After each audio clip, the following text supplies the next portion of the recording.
are leaving Georgetown now. We put the anchor up.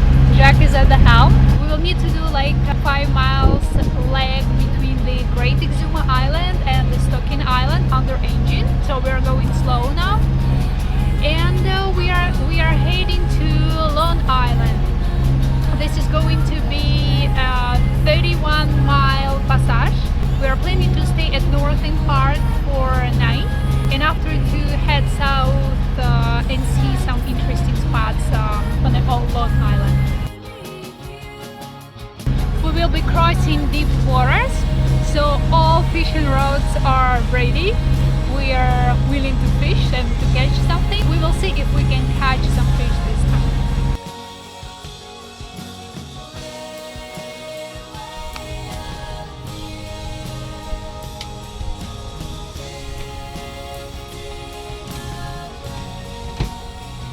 Jack is attaching the rest to fishing rods. Still we are under engine.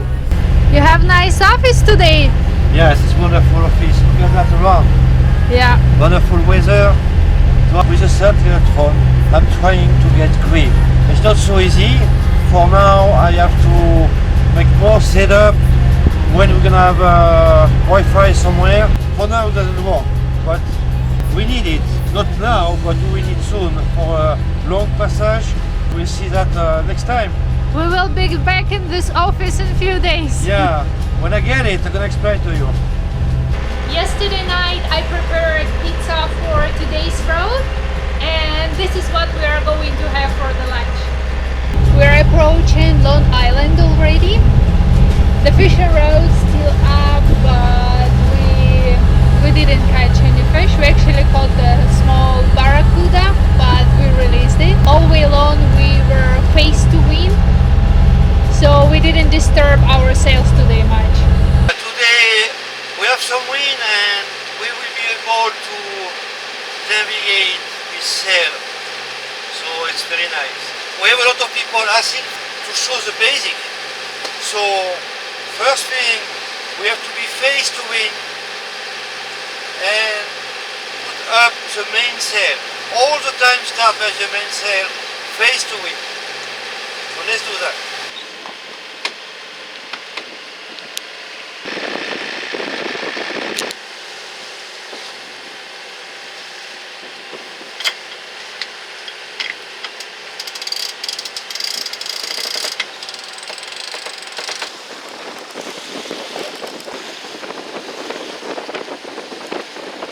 Now the main sail is up.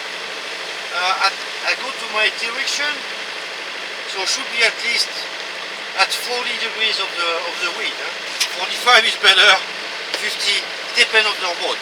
So now it's time to take care of the Genoa. We are under automatic pilot.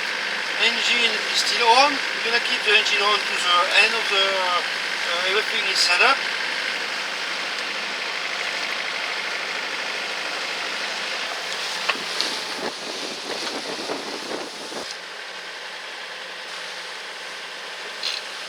Keep the rope of the water in your hand, because if you leave it going too fast, it will jump. It's better to leave it with some tension, a little bit. Now you can unload.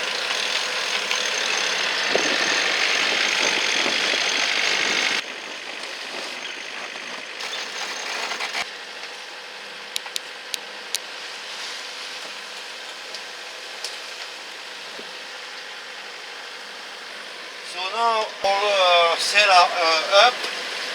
We are a little bit too close to the wind. We are 30 degrees. We can go down the wind.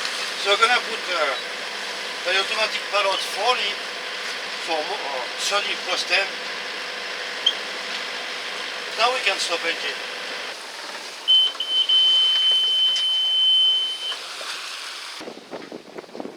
So now it's time to set up your sail to get more speed. So we are very close to the wind. Closer you are to the wind, your sail should be flat and almost in the axle of the boat. That's the base. This one is the one who keeps the boom high.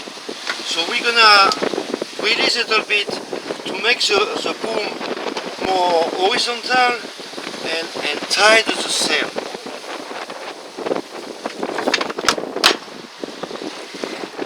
Setup is done and everything is ready. It's good to not leave too much rope in the middle because you can fall on the floor by that.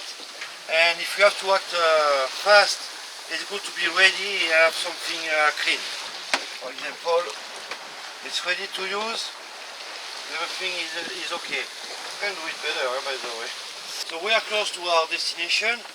So first we're gonna roll the Genoa, then put the mainsail down. To roll the Genoa, we do not have to be face to wind. Then when it's done, we're gonna go face to wind and put the mainsail down. All of that, we're gonna start the engine to keep some speed and keep the cap we want, and automatic pilot gonna help us again.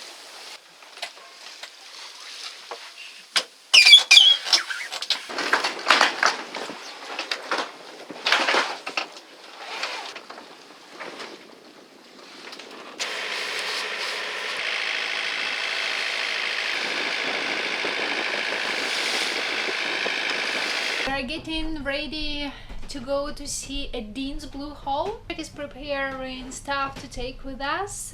We anchor like 3 miles away from here, so that's gonna be easy for us to take a dinghy and reach this place being anchored right here.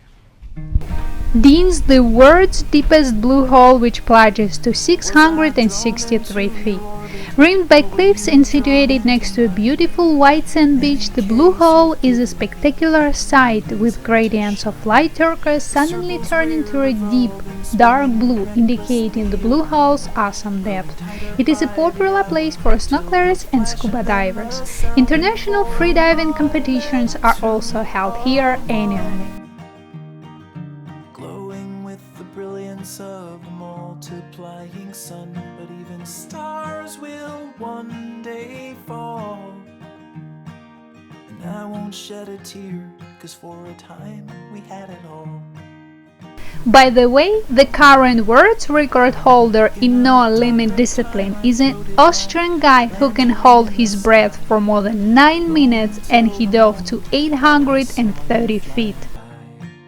I don't know where you came from or the way the wind will blow. I only know I'll follow you no matter where you go. On our way back, we spotted rocky place and plunged ourselves only 1 foot deep to see fish and started our training to beat the world's record of the Austrian guy.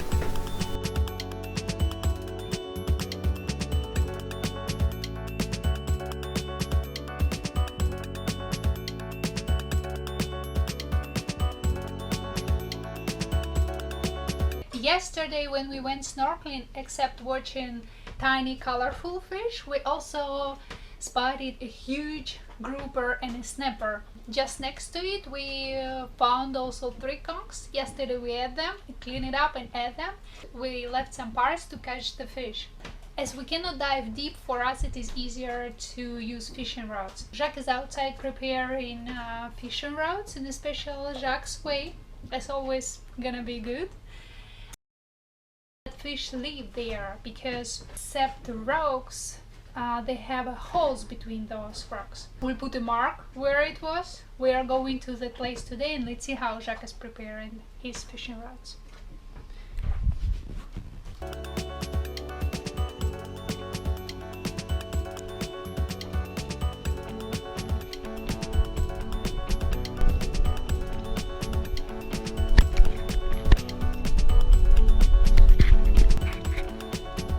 Well, we didn't catch today those big groupers and snappers. Anyway, we're gonna make few more tries. But we caught smaller edible fish. We have a book where mostly all local fish are mentioned. So we pretty much know what kind of fish we caught today. And I'm making it with in an aluminum with some tomatoes, onions, olive oil and spices. And we will be eating it with rice. Yesterday on our way from fishing, apparently we didn't attach fishing rods enough on the dinghy, and one fell down in the water. So Jacques is diving. It's right here next to the boat, and he make a tool. He extended two tubes. He attached them together with a tape, with a hook at the end of one, and he's diving trying to get the fishing rod from the bottom. So my hero, you got it? I'm happy because it's almost a brand new one. So now I'm gonna take care of it, put fresh water, open everything, put a new grease, and it's gonna be like brand new. So you think 12 hours in the water will be okay if we take care of it? Of course.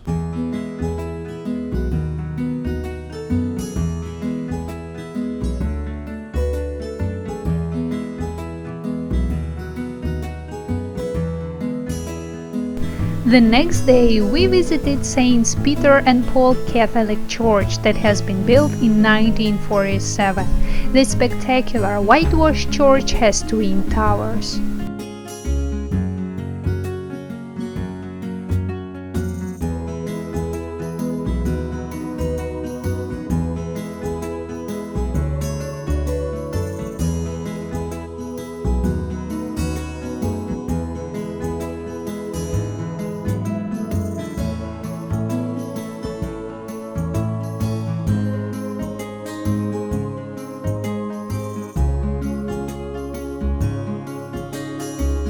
The plan for today is really going to be adventurous because we really would like to see a Hamilton's Cave here on a lone island. And yesterday when we went walking in a city just right here, a local person told us that there is no really connection with this place. It's like 5 miles away only, but there are no buses going there. But he said just get on the road, go at this point and do this. People are super nice. The very first car gonna stop and give you a ride where you need. So it's like it's not far, but we don't know when we're gonna reach this place. I'm preparing a lunch, and probably we're gonna go there, see the Hamilton's Cave, get a lunch, walk around that place, and come back here. That's the corner that has been recommended for us to catch a car. We'll see in how many minutes the first one will come. Oh, how many hours? How many hours? Oh, I hear the first one. Yeah. Here we are. We're already at Hamilton's Cave. Like we've been waiting maybe less than 5 minutes, and we got a guy who stopped, and probably it was not really his way, but he said I will give you the ride here, right? Yeah, it was the first car. Yeah. First car stop was so nice. So we were like 5 minutes with the AC and now we're going to see the cave.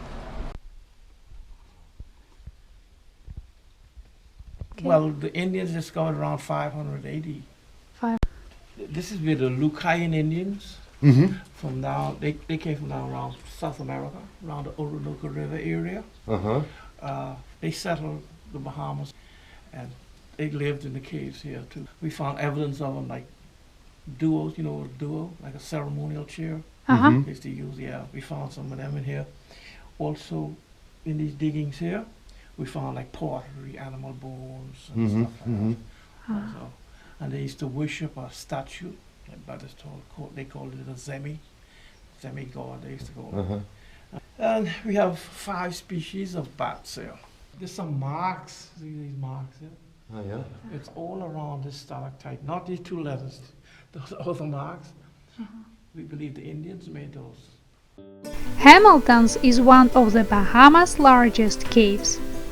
Inside we found 10 feet high ceilings and passages more than 50 feet wide with stalactites and stalagmites and resident beds.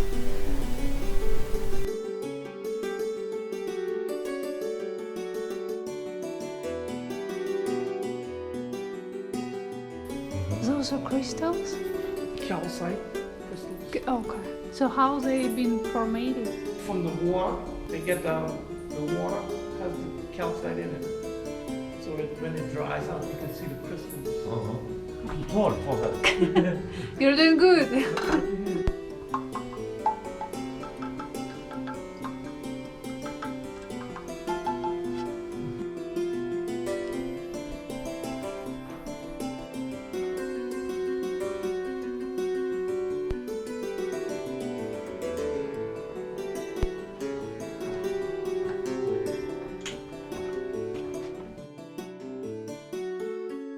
So Jacques, where we are heading next? Next we will sail to Romkey and as soon as possible, because here it's a hard bottom. So yesterday we got a little thunderstorm about 25 knots and I feel its limit. I think we drift a little bit and I don't want to leave the boat on when we go shore to visit something. And plus it is rolling here all the time. So it's not so nice anchorage. So it's time to go for the next adventure. Thank you for watching this episode till the end. We hope you enjoyed. If you don't want to miss a piece of our story, you can subscribe to our YouTube channel. Thank you for your support, our old and new patrons. You are really making our way much longer.